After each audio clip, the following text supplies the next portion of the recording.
Rock stars, songwriters, the sidemen and women, music producers, and more join Dayna Steele each week to talk about the rock business. Slide into the booth and join the conversation. This is Dayna's Diner on Houston Radio Platinum. I recently had a good friend and neighbor, Spike Edney of Queen, on Dayna's Diner, and speaking with him and his lovely wife, Kyle, I said, I just saw this great documentary, and I don't know if you know him or not, but Kip Winger, boy, I'd love to get him on the podcast sometime. And Kyle made it happen. So it's great to see you. I love that documentary, I Want to Rock. So I just want to start with that. Were you one of the producers? How'd you get involved with that, Kip? Well, it's great to see you again. Thanks for having me. And love Spike and Kyle. Best people. Yeah, they're great. I was asked to be a part of it. Do you know Rick Krim? He was big in MTV. He ran MTV for a while, but when Winger started, he was kind of down in the ranks, and he gave us a lot of help to get on MTV at the beginning. And he went on to have a great career. And I got a call from him telling me about the idea to do this documentary. And so it really came through him, but the director, Tyler Measom, did a fantastic job. And I was just lucky to be a part of it. So it came through Rick, and there it was. I was really, I'm a little skeptical about doing things like that, but they did a great job. Well, you never know how somebody's going to portray you in that. I mean, you and I have had several parallels, which I'll get through to in this conversation. But for example, there's a documentary out now about KLOL. It's called Runaway Radio, The Rise and Fall of KLOL. And it's sort of a metaphor for these great stations and these great jocks that existed in the 80s. And then where did they go? And I did a lot of interviews for it. And you never know exactly how they're going to turn out. And what, oh my God, what did I say? But it actually turned out okay. But I got, I guess, a message on Facebook one day from a steel worker, a former listener, who said, "Hey, I was just watching this great new documentary on Paramount Plus called I Want to Rock about, the 80s metal bands." And he goes, "I took a screenshot. Is this you?" And you are walking into a radio station. It's a split second, and you're shaking hands with a female DJ, and that's me. Yes. So that's how I found out about it. So I had to go watch. I think I provided them with that footage.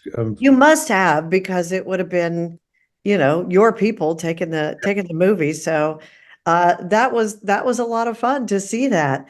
And then of course I asked people, what do they want me to ask you? So everybody's been sending me pictures. I don't know if you've gotten them. I shared them with you, of you in RoboCop. Do you remember doing that? I do, and I have no idea why I took that picture or what that was about. That was just one of those ones that they were actually in Houston filming RoboCop 2, maybe one of the worst movies ever filmed. And I'd gotten to be real good friends with the director, Irvin Kershner, who did Empire Strikes Back. And he was like, "Well, we should take RoboCop. We'll get one of the stunt guys to put on the costume, the RoboCop thing." And you were just one of our rock stars that had come in. It was either the KLOL auction or Rock Fest, one of those radio station things. And that's why you have so many pictures. Oh, that's funny. With RoboCop. I remember taking the picture. I just didn't remember how that all happened. So music, tours, I'm going to get to all of that. But I am so incredibly impressed and proud of you for pursuing something that takes a really long time. I'm in Palm Springs right now doing a play that's headed to off-Broadway, and I've rewritten the script, I think, 80 times now. Not sure I would have ever done it if someone had told me I was going to rewrite the script 80 times. But you have... Don't get me started. I know. You have a symphony. You've been composing and arranging classical music. We'll get to that rock stuff later. Tell me about it and tell me how it's going and where it's going to be. Oh, it's great. Thanks for that. So back in 91, when we were doing probably at the peak of that time, I had lost my inspiration for rock songs. I wasn't hearing those. I was hearing big orchestral music, having studied ballet and classical guitar, and was really drawn to much more complex music. But I just never believed that it was possible that an orchestra would ever play anything of mine. So I was really a fan, and I studied the music, and I tried to put what I learned into the rock music, which I did along the way. And in '96, I had really a lot of really hard luck and decided there was nothing left for me to do but to go for this one thing that I really always wanted to do. So I found an amazing, luckily, I found an amazing private teacher at the University of New Mexico, a guy named Richard Herman. Started studying normally what you would do in university. I just started studying privately with him, and then moved to Nashville and studied with this other guy, Michael Keurig. And then I met this other guy, Richard Danielpour, and I just kept studying for 10 or 15 years and kind of, doing stuff along the way, but finally wrote a decent piece in 2010, which got, and I was, like I said, I was in ballet, so I was always really interested in music for ballet. And I was dating a dancer named Zipporah Cars from New York City Ballet, and she introduced me to Christopher Wheeldon, who's a big choreographer. So all the stars aligned, and he loved this piece I wrote, and he choreographed it for San Francisco Ballet, and that was really like the start of my professional life as a classical composer, because that was a pretty big hit for San Francisco Ballet. And then the conductor, Martin West, kind of rallied me to make an album with them. And so I made an album, which then got nominated for a Grammy in composition. And it was my only #1 album, like classical. And so I've just kind of gone from there. Giancarlo Guerrero from Nashville Symphony has been extremely supportive of me. They commissioned me for 2 pieces that they just announced the performance of my violin concerto for May 2025 with Nashville Symphony, with Peter Otto, the violinist, their concertmaster, who's incredible, to premiere my violin concerto. And they did my symphony in 22, so they're going to make an album of my stuff, and not making it all sound, that's really like the compact version. But how exciting for you. It sounds like you've just really gained confidence and more confidence. And how great for somebody to come and say, yeah, this is not only really good, but we want to feature it with our symphony, which is just fantastic. Now you're still, by day you're classical, by night you're still Kip Winger rock star. You're still doing some touring, right? We still tour with the original band. Wow. And actually, it's been better lately than it's been in years, because I can't explain it. I don't know why, but the music from that era and rock bands in general have been doing very well. Everybody from our genre is doing really well.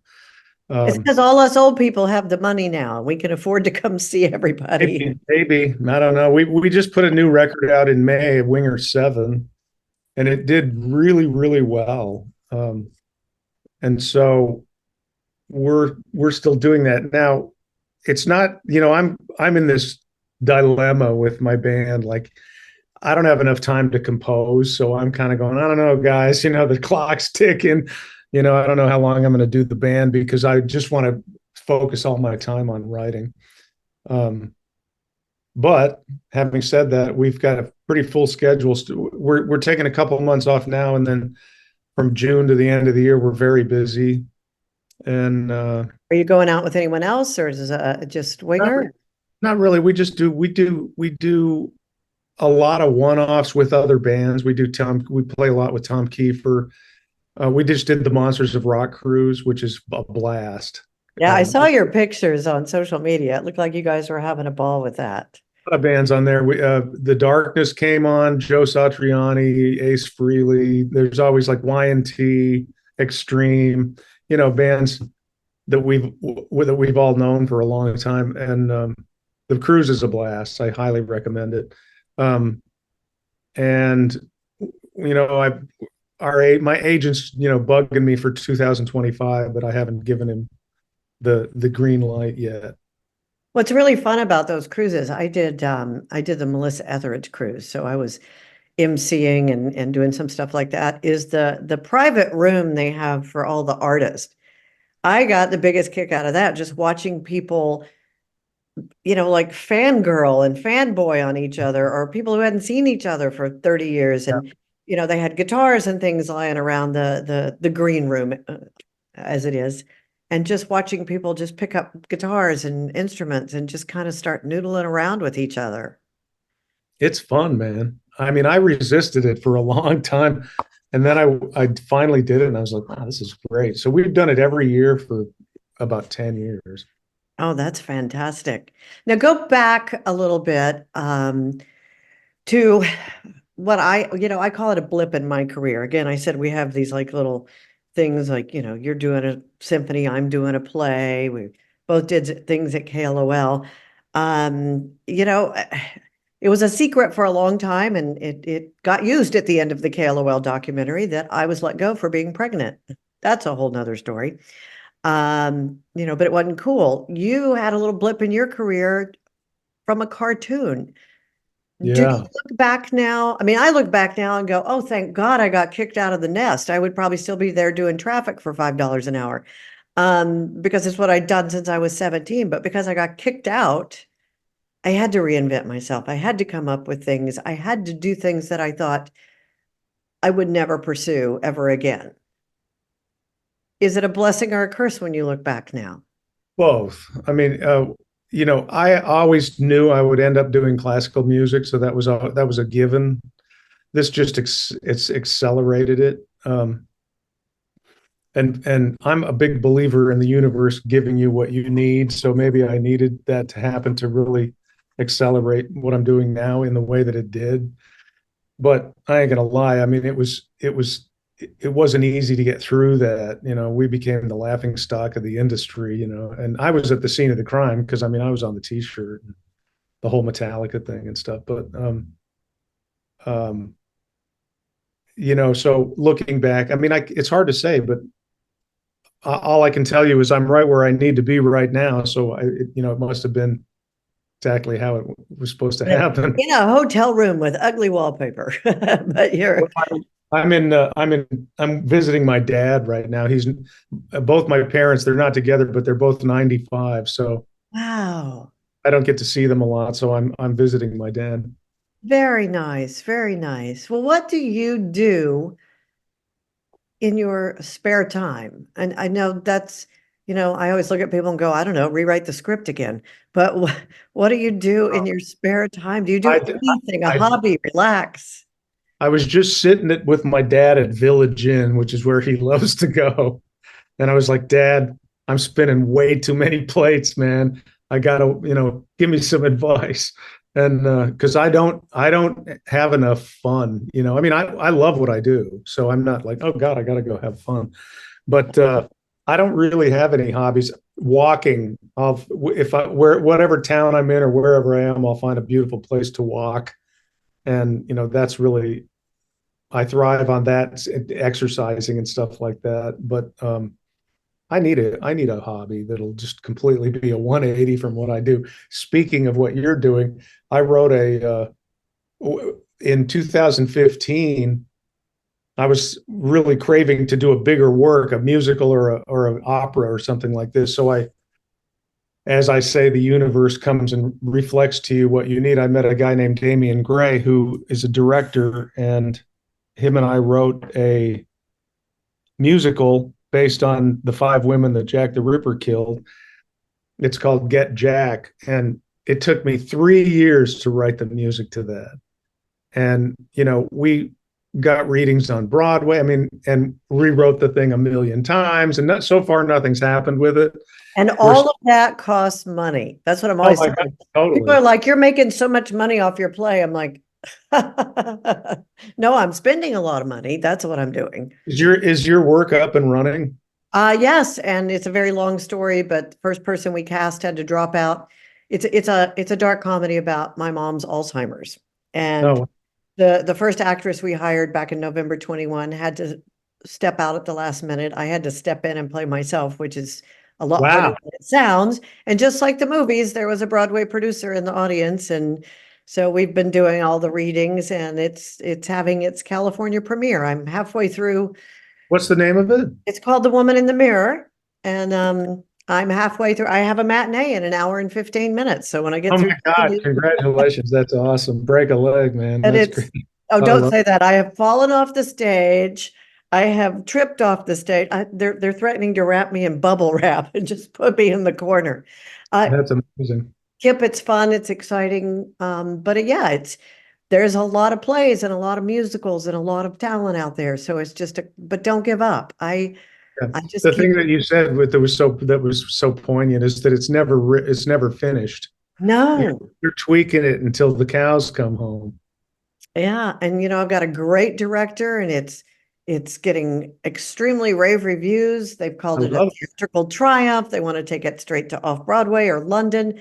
And I just repeat something that my husband always says is I'm just holding on to the rope behind the boat, and Right on. and then calling people every afternoon begging for money. So that is my job now, start a play and beg for money. That's awesome. So what is next for you? What in a perfect Kip Winger world, if you could write your own script for the Kip Winger story, what would be next? You know what's funny about that is I can write my own script and I don't do it. Like people can do that and they don't do it because they feel like they're, kind of trapped in any given situation and there's a plethora of things that keeps them from writing that script. I People think are scared of failure. People are terrified of failure. yeah, absolutely. So I'm a big fan of failing because it leads you to the next success. And when people ask me about writing music and how do I do any kind of thing that I do creative, I'm like, don't be afraid to suck. That's my first line. But like I say, I really want to. I mean, I hate to say this for Winger fans that and thank you very much to everybody out there that's supported us. I don't want to perform that much anymore because it's extremely difficult to do our set. It's all the same stuff. I'm singing all the stuff the same. My voice is still fine.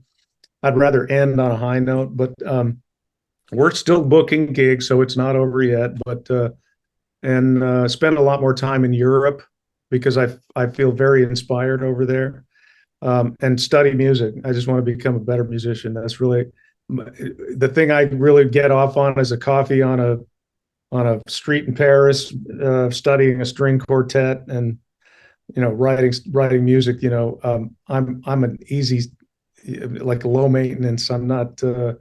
I don't need to do much to make myself happy. That's pretty much it. I just want to focus on becoming a better musician, learning more about music, and taking great walks where I look around and go, "Oh my God, look at that! Look at that! Look at that!" And maybe book one more cruise. Well, I will always do the cruise. It's not, I won't say always, but we're always on the Monsters of Rock cruise. I love that. And I want to write bigger works, like I love doing that musical because it puts like a lot of my eggs in the same basket of the classical, the rock. I can singing and songwriting and all that, or opera and stuff like that for the stage. Cause I really am in love with the theater. And I haven't gotten enough of that yet. So I've gotten enough of the rock thing. I've been there, done that, bought the t-shirt, and I love it. And it's great. And I love my band, all original members. Everyone's playing great. But it's, you're always looking for new challenges, And so, like I say, we did a record in May and it's really one of our best records. I don't know if it's our best. Some people say it is. Some people, oh, it's your second best. Who knows? It's a good record. But there probably won't be any more of those. Maybe one more, but no more than that. You've been listening to Dayna's Diner, a weekly conversation with the men and women who created your favorite classic hits. Dayna's Diner is produced by Dana Steele and Houston Radio Platinum.